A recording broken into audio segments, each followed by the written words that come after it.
Bonjour à toutes et à tous et bienvenue dans l'école du futur. Au programme aujourd'hui, comment utiliser au mieux les écrans à la maison? C'est l'une des questions que se pose notre partenaire, le Clémy, avec la famille tout écran, une série dont on regarde un épisode dans un instant. Et puis il a une idée derrière la tech, c'est Lev Frankel qui est avec nous aujourd'hui. Bonjour Lev. Bonjour. On va parler, mais de quoi justement aujourd'hui? Alors aujourd'hui, on va parler du psychopathe le plus connu de Netflix. Hâte de voir ça dans un instant. Et puis juste avant, face à la prolifération des fake news et des commentaires haineux sur les réseaux sociaux, les jeunes ont plus que jamais besoin d'une éducation aux médias, un sujet sur lequel agissent nos invités du jour. Il s'appelle Guillaume Lyonnais. Bonjour Guillaume, bienvenue sur ce plateau. Vous êtes directeur des opérations du média Spicy, dont vous allez nous parler dans un instant. Et puis Maïssa Diawara, cofondatrice de la chaîne YouTube Trop Mytho. C'est ça. Bonjour et bienvenue. On en parle dans un instant, mais d'abord, focus. Focus aujourd'hui sur une utilisation saine et maîtrisée des écrans au sein des foyers. C'est ce que fait notamment notre partenaire, le Clémy, avec sa série La famille tout écran. On regarde tout de suite un épisode.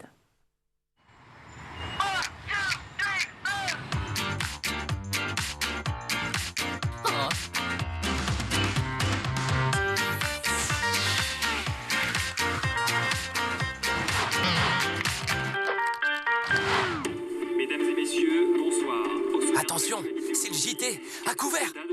Attention, c'est des images de guerre, ça va être moche, fermez vos yeux. C'est bon, c'est fini. Des opérations militaires. Gaza. Pas encore. Bon, fermez les yeux.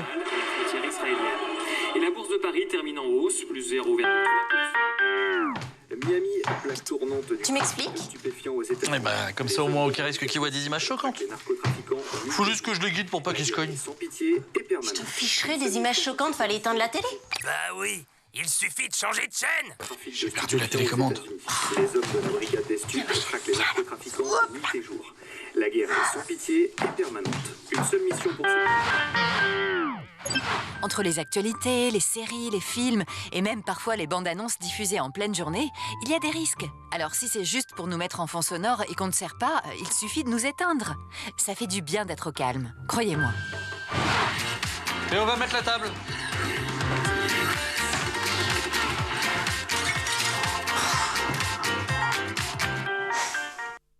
Lutter contre le fléau de la désinformation n'est pas une chose facile. Le phénomène est tel que les enseignants doivent désormais mobiliser de plus en plus de ressources et de contre-arguments aussi de poids pour faire face aux fake news sur Internet. De ce besoin est né le volet éducation de Spicy, une plateforme de streaming née en 2015 qui produit, édite et diffuse des documentaires et des reportages inédits.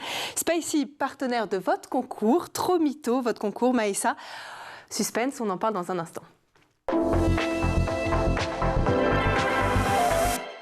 Et aujourd'hui, en cette semaine mondiale de l'éducation aux médias et à l'information, et à nos côtés pour en parler, je le disais donc, Guillaume Lyonnais, directeur des opérations de Spicy, et Maïssa, cofondatrice de la chaîne YouTube Trop Mytho. Guillaume, on va commencer par vous, parce que votre média Spicy s'est fait remarquer en 2016. À ce moment-là, vous avez organisé la traque de ceux qui diffusent des fausses informations, des théories complotistes aussi, afin de comprendre comment ils se sont organisés et surtout comment ils diffusent ces fausses informations. Vous avez mis au point, vous-même, un complot en tout cas, pour prendre les créateurs à leur propre piège. Racontez-nous comment ça s'est passé. Tout à fait. Alors en fait, donc à l'époque, en 2015, c'est vrai que le sujet de la désinformation et des fake news n'était pas forcément très présent dans le débat, en tout cas beaucoup moins qu'aujourd'hui. Mais le constat qu'a fait Thomas Huchon, qui a réalisé ce film Comment nous avons piégé les complotistes, c'est qu'après les attaques les attentats contre Charlie Hebdo, il y avait pas mal de fausses informations qui circulaient. Donc le projet a été monté de un peu déceler toutes les coulisses d'un complot, comment on pouvait fabriquer ça.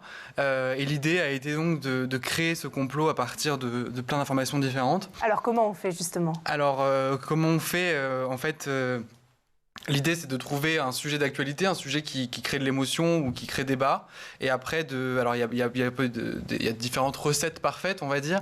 Mais là, dans l'idée, ça a été donc de créer une vidéo, juste un support vidéo qui a été diffusé sur Internet et qui a été diffusé assez rapidement, enfin qui a pris une ampleur assez grande.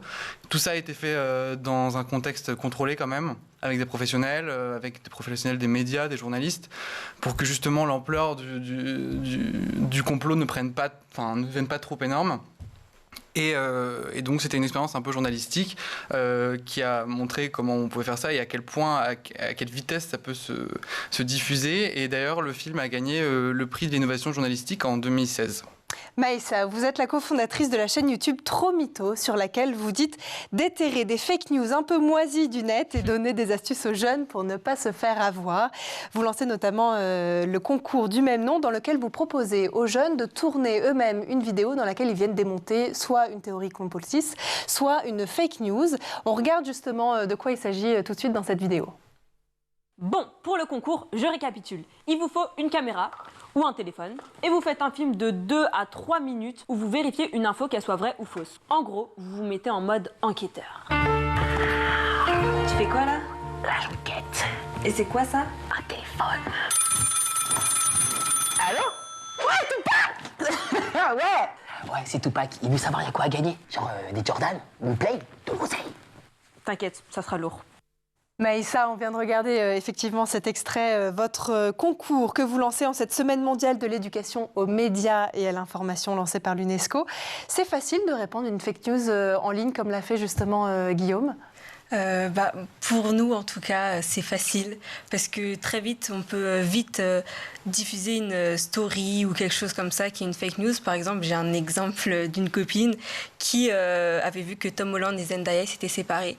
Elle était là, au secours, je suis trop triste et tout. Et bam, elle met ça en story. Je fais, mais ma belle, c'est pas vrai, hein, j'ai recherché, c'est pas vrai. Donc c'est super facile, ça va super vite. C'est quoi les ingrédients classiques, typiques d'une théorie complotiste?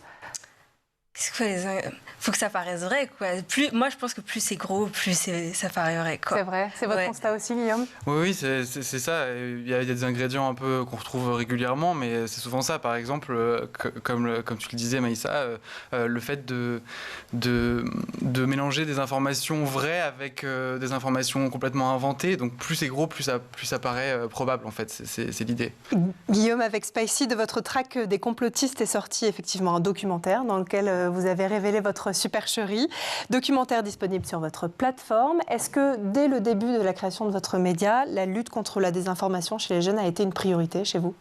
Alors, la lutte contre la désinformation, oui, parce qu'il y avait surtout dans les équipes de Spicy, il y a beaucoup de journalistes, donc forcément c'est un sujet qui tient à cœur aux équipes, mais aussi en fait à la suite de ce documentaire, on a été contacté par pas mal d'enseignants qui ont exprimé le besoin de ressources et d'aide pour pouvoir accompagner les sujets d'éducation aux médias.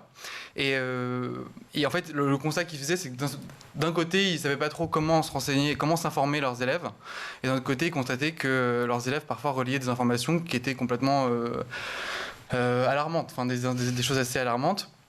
Donc à partir de là, justement avec Thomas Huchon et Spicy, on a monté des ateliers auprès de classes et c'est à partir de là qu'est née la méthodologie, la méthode Spicy Educ qui maintenant est proposée aussi sur la plateforme Spicy Educ. Vous vous adressez donc à des jeunes, ce que vous faites aussi sur votre chaîne YouTube Maïssa, aider les jeunes aujourd'hui à développer leur esprit critique, à faire attention quelque part aux enjeux du numérique, à l'usage des réseaux sociaux aussi, puisqu'on peut y trouver notamment des fake news.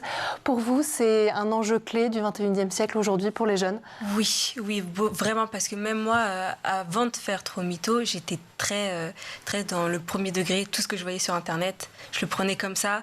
Et que ça soit vrai ou faux, je faisais pas trop attention. Alors que c'est super important, on peut vite se faire avoir. Et aujourd'hui, dans le monde dans lequel on est, les médias, tout le monde utilise les médias. Donc tout le monde doit faire attention. Certes, on s'adresse aux jeunes, mais on peut s'adresser à tout le monde aussi. On voit aussi le développement de l'intelligence artificielle, notamment dans le domaine des fake news. Est-ce que c'est quelque chose qui vous fait peur? Oui, par exemple, on avait fait une vidéo sur le deepfake et c'est super dangereux. On peut voir aussi qu'on peut modifier nos voix, etc. Ça fait peur, ça fait peur. La désinformation, elle concerne tout le monde, toutes les disciplines, tous les secteurs. Est-ce qu'elle est plus insidieuse, Guillaume, quand elle touche le monde des médias? Elle n'est pas forcément plus insidieuse, elle est très présente, ça c'est sûr. Surtout, on peut dire aujourd'hui avec les différents conflits qu'il y a dans le monde, on n'a jamais observé autant de fausses informations et qui se relayaient à une vitesse aussi folle et aussi à une échelle aussi internationale. Mais il y a certains secteurs, comme par exemple la science, dans lesquels les fausses informations peuvent aussi circuler. Elles sont très insidieuses parce que dans ces secteurs-là, c'est beaucoup plus difficile de vérifier une information parce que ça demande une formation, ça demande des connaissances beaucoup plus précises et donc c'est beaucoup moins accessible à nous et à tout le monde. Est-ce que dans ce cas, on peut dire quelque part que le contenu est devenu une industrie ? Le contenu, je pense que oui, le contenu est clairement devenu une industrie. Qui se monnaie ? Qui se monnaie et c'est aussi le fait qu'aujourd'hui on part du principe, en parlant d'information, que n'importe qui peut informer sur n'importe quoi. Et c'est une notion importante, mais il faut aussi se rappeler qu'il existe des journalistes et que les journalistes ont souvent suivi une formation et qu'il y a une déontologie qui s'applique derrière, etc. Donc c'est des choses qu'on essaie justement de transmettre via Spicy Educ en apprenant différentes choses, notamment d'exercer l'esprit critique ou avoir les outils pour naviguer dans cet univers-là. Des outils que vous donnez, Maïssa, justement, aux jeunes qui vous regardent. Selon une étude réalisée par l'Institut de sondage CSA pour Milan Presse, un quart des jeunes pensent aujourd'hui que les médias traditionnels les manipulent. Comment ça se fait ? Vous avez des retours d'expérience de ces jeunes à qui vous parlez ? On peut observer, c'est vrai, qu'il y a vraiment une confiance qui a beaucoup baissé, surtout dans les médias traditionnels, et que maintenant la confiance est plus donnée envers justement des producteurs de contenu qui sont pas forcément certifiés, on parle de certification, mais qui sont pas forcément validés comme étant une source fiable ou bien ce type de choses, mais c'est pour ça qu'il faut aussi transmettre l'apprentissage du croisement des sources, de la fiabilité, de voir qui dit quoi à qui, et c'est toutes ces infos-là. C'est exactement ce qu'on prône dans Mytho, donc tout pareil. C'est devenu essentiel aujourd'hui, Maïssa, justement, de faire prendre conscience aux jeunes que l'information, elle n'est pas forcément neutre aussi. Oui. C'est quelque chose que vous faites. Comment vous arrivez justement à transmettre ces sujets qui sont clés dans cette nouvelle société où l'information se diffuse très rapidement aussi grâce à des technologies nouvelles dont vous parliez. Comment vous le faites ? C'est de la pédagogie aussi auprès des jeunes ? Oui, en fait, le truc, c'est qu'on n'est pas là juste à dire il faut faire ça, ça, ça. On essaie de l'amener de manière plus subtile, avec de l'humour aussi, que ça devienne ludique. Faut s'informer, mais faut pas que ça devienne chiant, quoi. Faut le faire avec plaisir. Moi, j'aime trop aller chercher la source de l'information. Maintenant, c'est un plaisir de le faire, quoi. Donc, faut que ça devienne naturel, je pense. Et c'est ce que vous essayez effectivement de transmettre à votre public. Quel est, Maïssa, le rôle des influenceurs dans la propagation d'infox auprès des jeunes qui prennent de plus en plus de place aujourd'hui ? Ils ont un rôle très important parce que les influenceurs, je pense qu'il y a une relation entre les influenceurs et ceux qui regardent qui est très proche. Et en général, les jeunes, ils prennent vraiment tout premier degré de ce que ces influenceurs disent. Et c'est pour ça qu'ils ont un rôle très important. Il faut qu'ils fassent très attention, je pense. Et c'est aussi ça pourquoi nous, Mytho, on travaille avec des journalistes. C'est justement pour ne pas faire ce genre d'erreur à diffuser de fausses informations, quoi. Et on va continuer à en parler, voir aussi quelles sont les pistes pour lutter contre la désinformation en ligne tout de suite. Mais d'abord, on va faire un tour du côté de la planète tech.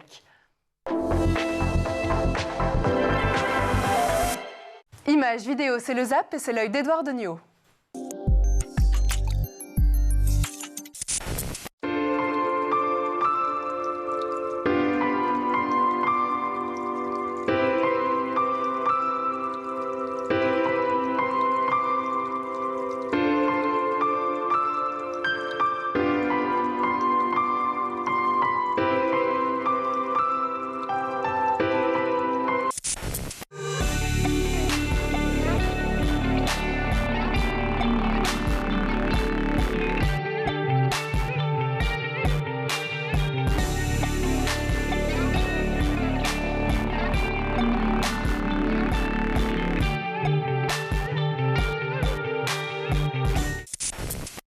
Always on the same page. I really thought that me and Shorty worked one day. She caught me down and with it with another lady. The other girl, shit, well, she's from HB. I think her name was Daisy or Stacy. Used to love graffiti, so we always went painting. We would get it on, and she wrote me like she hated.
on est de retour, toujours sur le plateau de l'École du Futur et en compagnie de nos invités Guillaume Lyonnais, directeur des opérations du média Spicy, et Maïssa Diawara, cofondatrice de la chaîne YouTube Trop Mytho. Mais juste avant de reprendre nos discussions, on va laisser place à la chronique de Lev Frankel qui a une idée derrière la tech.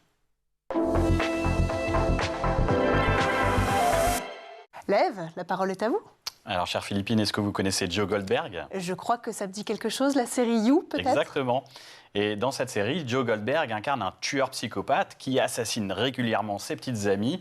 Et pourtant, il représente un fantasme pour de nombreuses femmes, à tel point que l'acteur qui incarne le personnage, Penn Badgley, doit parfois recadrer des fans qui lui demandent de les kidnapper. Comme si elle s'adressait non pas à l'acteur, mais à Joe Goldberg, le serial killer. Alors, j'ai quand même une question. Comment un psychopathe peut-il devenir un objet de fantasme pour les femmes? Alors, Joe Goldberg, c'est un serial killer assez particulier. Il tue par amour. Le meurtre n'est pas son but premier. Ce qu'il cherche, c'est l'amour absolu. Sauf que l'amour absolu, c'est un fantasme. Il ne peut exister que dans la mort de l'autre ou dans sa propre mort. Joe Goldberg va stalker ses victimes et parfois même les enfermer dans une cage pour mieux les posséder. Mais en possédant l'autre, il se rend bien compte qu'il perd leur amour. L'être aimé est comme un oiseau, on admire sa liberté, alors on veut la posséder, et on enferme l'oiseau dans une cage. Mais on réalise immédiatement qu'on a fait disparaître par là même tout ce qui nous fascinait chez lui, sa capacité à s'envoler. C'est un peu étrange quand même ce lien entre l'amour et la mort, non? Oui, c'est vrai, et d'ailleurs Freud, le père de la psychanalyse, montre que ce sont deux forces qui s'opposent. Eros et Thanatos, la vie et la mort. Mais en même temps, il y a un point où ces deux tendances se rejoignent. Je m'explique. L'amour le plus absolu, celui que nous avons jamais connu selon Freud, c'est la plénitude intra-utérine. Le fœtus fait un avec le corps de la mère. Il fait partie d'elle-même, la fusion est totale. Mais dans cette fusion, c'est l'individu qui disparaît.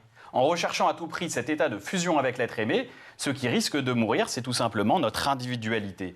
D'où la fameuse formule de Jacques Lacan, il n'y a pas de rapport sexuel. Dans la jouissance, chacun est renvoyé à soi-même, à son propre plaisir, et chacun redevient un individu à part entière. La fusion est impossible. C'est pas un peu pessimiste comme vision du monde? On cherche quelque chose qu'on n'arrivera quelque part jamais à atteindre?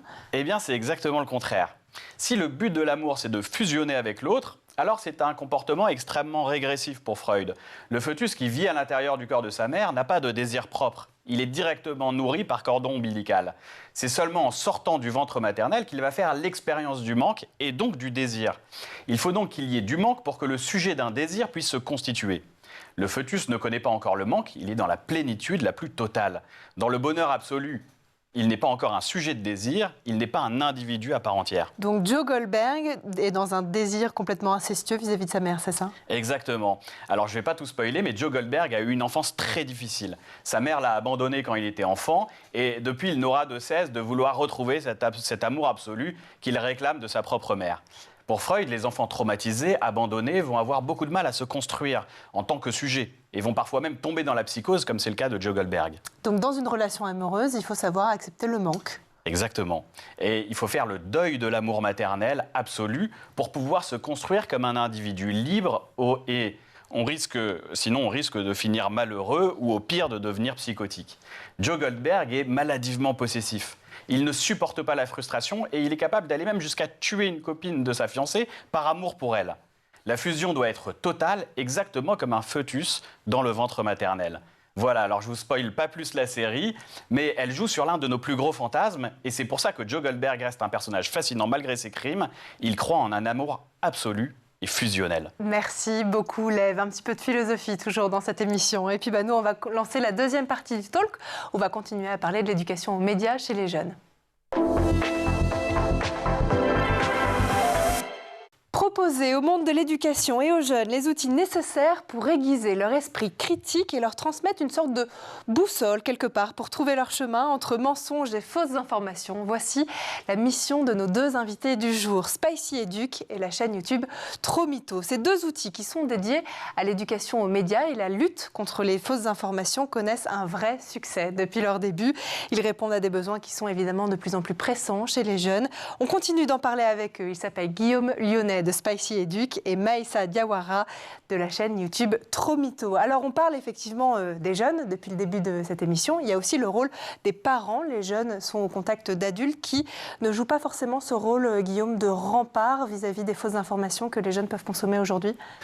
Oui, en effet, c'est très dur de lutter contre la désinformation pour toutes les générations aussi, en fait, parce qu'à partir du moment où il y a un mensonge qui se répand, par exemple, sur les réseaux sociaux, il va très vite se diffuser et il va toucher différents âges.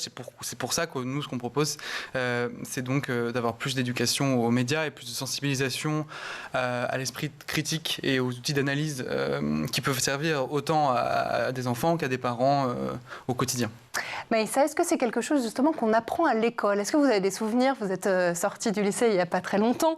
Vous avez des souvenirs d'éducation aux médias et à l'information à l'école? Malheureusement, j'en ai pas eu. À la limite, peut-être une intervention ou quelque chose comme ça, mais j'ai vraiment eu peu d'éducation aux médias à l'école. Est-ce que vous estimez aujourd'hui que plus les jeunes passent de temps sur les réseaux sociaux, plus ils sont à même de croire en des fausses informations ou en des théories complotistes? Selon mon expérience et par rapport aux gens que je connais, je pense que oui. Et parce qu'on est vraiment amené à voir beaucoup de choses sur Internet.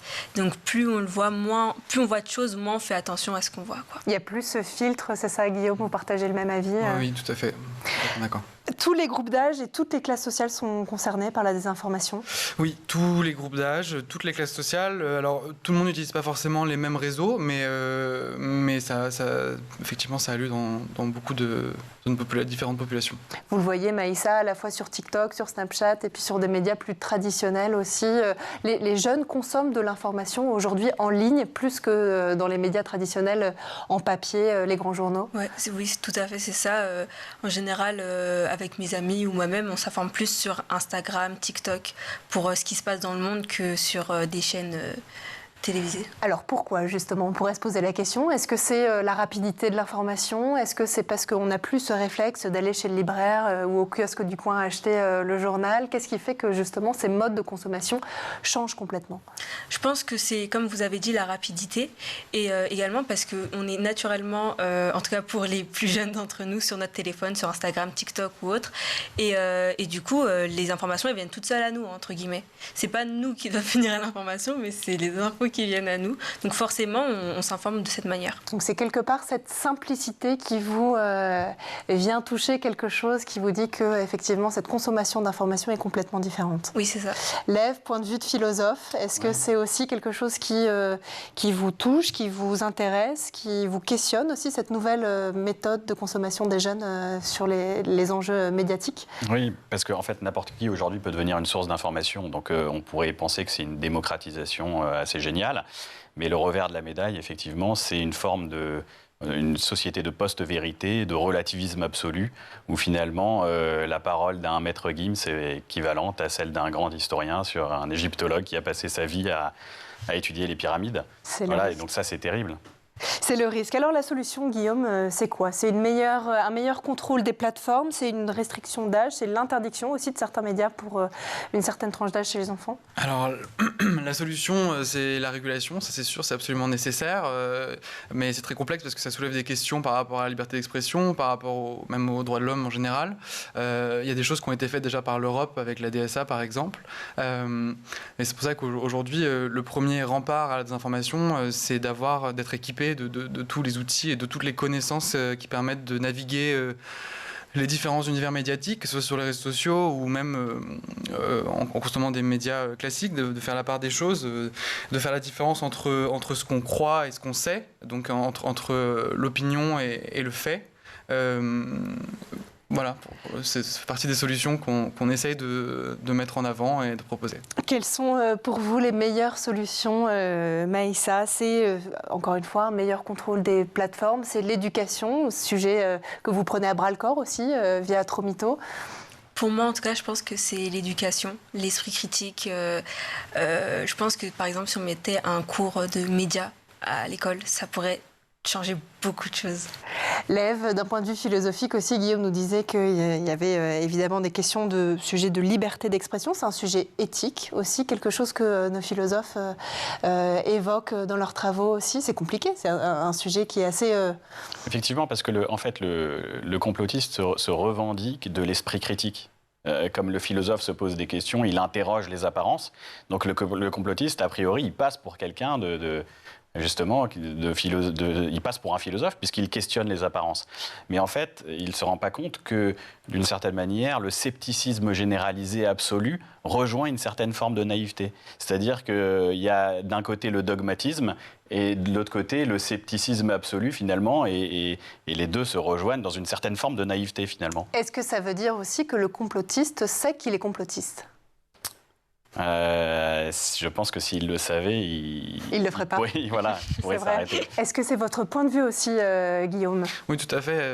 Je pense que est-ce que le complotiste se considère comme complotiste ? C'est difficile à répondre, mais oui, je suis tout à fait d'accord. Vrai sujet. Spicy Educ aussi, ce sont des fiches pédagogiques, des quiz et des jeux. On a besoin aujourd'hui dans l'éducation de ressources pédagogiques pour les enseignants, pour former les enfants.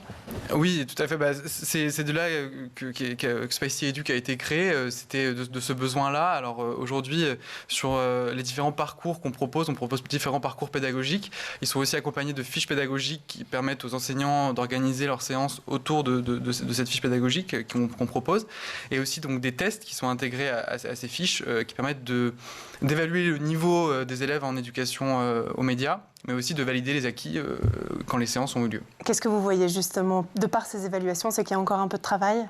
C'est qu'il y a encore du travail, effectivement, mais que quand même ces séances sont très utiles et permettent vraiment de construire une vraie connaissance sur le sujet dans l'esprit des élèves. Alors on le rappelle justement, Spicy est partenaire de votre chaîne YouTube et de votre concours Trop Mytho Maïssa.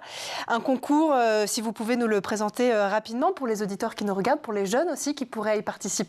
Déconstruire une fake news en une vidéo, c'est ça ? C'est ça, exactement. Vous avez tout résumé, en fait. Dites-nous, comment on peut participer, jusque quand, comment ça se passe ? Je pense que jusque quand, on est large quand même, on a une année pour le faire. Et du coup, vous prenez une fake news, n'importe laquelle, un truc qui vous plaît, qui vous intéresse, c'est le plus important. Et vous nous faites une petite vidéo d'1 minute à peu près, avec votre téléphone, une caméra, ce que vous voulez. C'est vraiment comme vous voulez, comme vous le sentez. Et vous nous faites une petite vidéo un peu drôle, si vous voulez, sérieux si vous voulez, et vous nous envoyez ça et on va regarder toutes vos vidéos. Qu'est-ce qu'il y a à gagner à la clé pour ces jeunes qui participent à votre concours ? Il y a un petit cadeau, mais on ne peut pas encore le dire. Ah, suspense. Bon, un petit ou un gros. Sachant que vos vidéos, Maïssa, sont diffusées sur Spicy, correct ? Tout à fait. Depuis longtemps ? Depuis pas mal d'années maintenant, parce que c'est vrai que c'est tout à fait adapté au message qu'on essaie de communiquer et ça s'intègre complètement dans ces séances d'éducation aux médias. Tout à fait. Vous diffusez aussi ces contenus sur votre propre plateforme, mais vous les diffusez aussi sur des chaînes de télévision. Alors sur le volet Spicy, la plateforme de streaming documentaire, oui, il y a aussi des documentaires qui ont été diffusés en télévision.